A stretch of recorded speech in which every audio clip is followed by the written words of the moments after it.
devido a uma questão de saúde, né? Eu queria que você falasse desse prazo para a gente e como é que a pessoa, se ela estiver capacitada, por exemplo, de ir até a empresa, o que ela pode fazer se a empresa não tiver um sistema digital?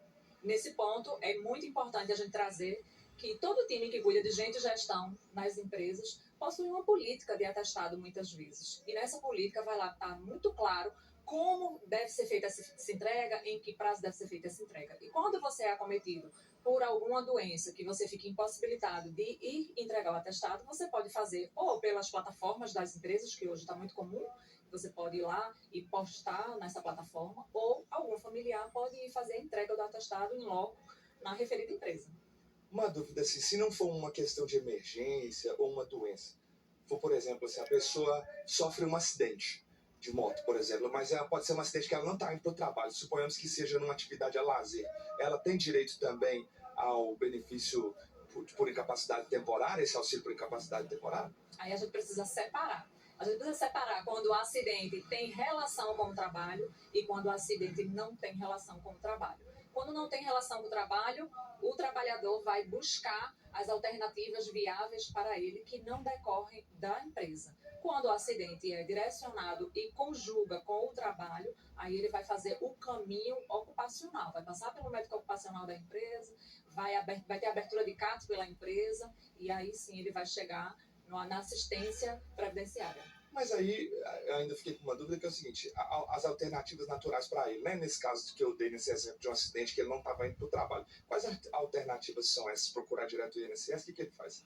Isso, ele pode buscar esse auxílio diretamente no INSS, a depender muito da ocorrência, né, de como foi. Porque pode ter discussão ali jurídica sobre o acidente em si, e depois ele pode buscar auxílio isoladamente, vamos chamar assim, sem compactar com a empresa, sem combinar com a empresa, ele pode buscar esse auxílio direto no INSS, né?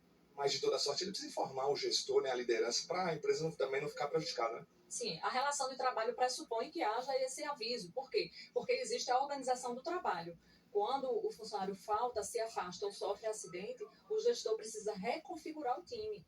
E isso aí envolve uma das implicações que o afastamento também traz para o empregador. Além do custo dos 15 primeiros dias, essa organização do trabalho também é muito valiosa. E, consequentemente, se esse afastamento ou o acidente ou a doença ocupacional não for bem gerido pela empresa, pode também levar a discussões trabalhistas na seara judiciária. Se a pessoa não estiver conseguindo andar, um familiar pode levar o documento médico lá no RH da empresa? Pode levar sim.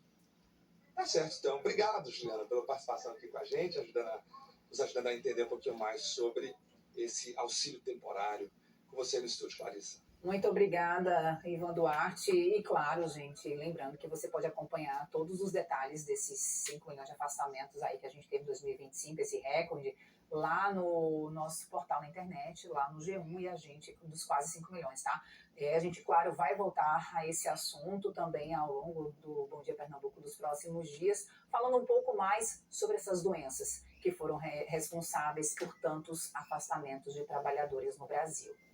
Falar em trabalhador, os trabalhadores da fruticultura irrigada e da pesca que moram lá no